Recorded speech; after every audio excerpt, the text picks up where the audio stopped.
Bienvenue dans votre émission Pas sans mon avocat d'affaires, l'émission où en très peu de temps, moins de 2 minutes environ, on envisage un sujet actualité dans le droit des affaires. Aujourd'hui, le contrat d'agent commercial. Alors je ne sais pas si c'est au courant, il y a beaucoup d'entreprises qui ont affaire à des agents commerciaux de façon à vendre des produits pour leur compte, en leur nom, avec un secteur, et ces personnes-là peuvent négocier un contrat. Et c'est assez courant. La seule chose, c'est qu'il y a une contrepartie à tout cela, c'est que quand le contrat s'arrête, eh bien l'entreprise doit 24 mois de commission, ce qui peut être élevé. Alors c'est très simple, vous me direz dans quel cas? Eh bien dans tous les cas.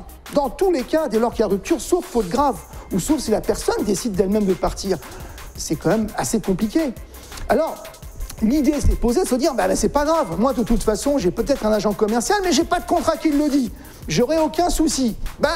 Non, parce qu'en fait, ce à quoi on s'attache, c'est pas le contrat lui-même, mais c'est la relation que vous avez avec lui.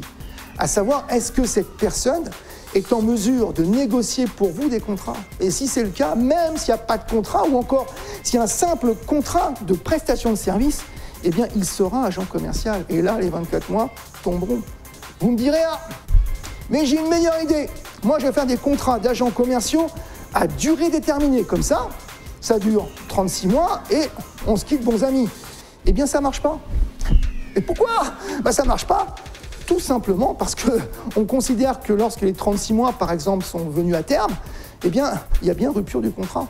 Et donc, comme je vous l'ai dit tout à l'heure, dès lors qu'il y a une rupture du contrat sans faute grave, eh bien, il y a 24 mois de commission. Il faut vraiment réfléchir à tout ça, d'une part sur les contrats, ou du moins les personnes qui travaillent avec vous déjà, mais aussi sur les contrats futurs. Qu'est-ce que je peux faire? Le contrat d'apporteur d'affaires, par exemple. C'est à peu près la même chose, sauf que cette fois-ci, il ne va pas négocier pour vous. Il va vous apporter des affaires. Il sera à vous de les traiter. C'est un peu différent, mais finalement, on peut aussi développer son entreprise de la même façon. Donc, il faut bien réfléchir à ce sujet. L'émission d'aujourd'hui est achevée et je vous dis à très bientôt.